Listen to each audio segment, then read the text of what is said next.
As Dave Christopher reports, along with the health hazard, the fear is the gas, which is moving underground near homes, may explode.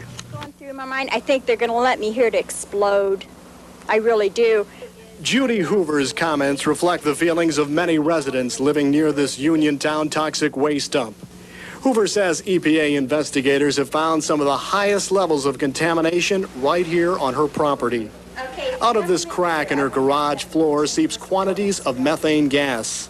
Especially dangerous here because Hoover cares for elderly patients in her home. One recently died from cancer, along with Hoover's pet, who slept here in the garage. I'm really angry that our government is finally admitting that we've got explosive levels. We've had them all along. We've had a house down here blow up. Marie DeSario is one of about a dozen residents whose property borders the landfill. She's lived here for some 40 years, but tonight she's worried about what's in the air she's breathing and even the water she's drinking. I have well water, and I've had it, we used to think we had the best drinking water around here. That was one of the reasons we moved out here. It was so good. But, and it's been tested quite a few times, and they tell you it's safe to drink, but then you don't know whether you should believe that. To make things even worse, DeSario's methane gas meter has been broken for weeks, so she isn't sure how bad the contamination is.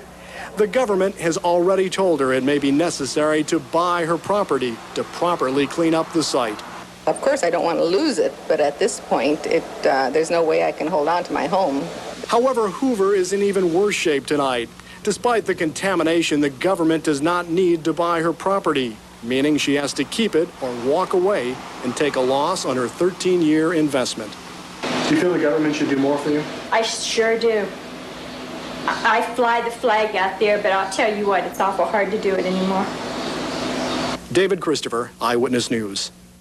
The EPA says that recent test readings are showing lower methane readings. However, they say it may take several more weeks of testing to determine how severe the problem actually is. $18 million has already been set aside in federal dollars to clean up that site.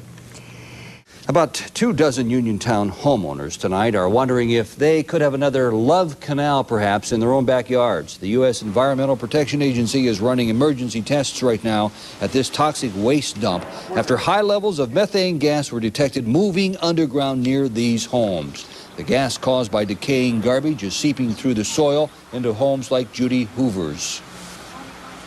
I'm really angry that our government is finally admitting that we've got explosive levels. We've had them all along. We've had a house down here blow up.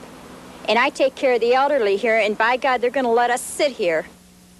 $18 million in federal funds have been set aside for the cleanup operation. The EPA says tests today indicate methane levels have dropped somewhat, but testing there will continue for the rest of this week at least.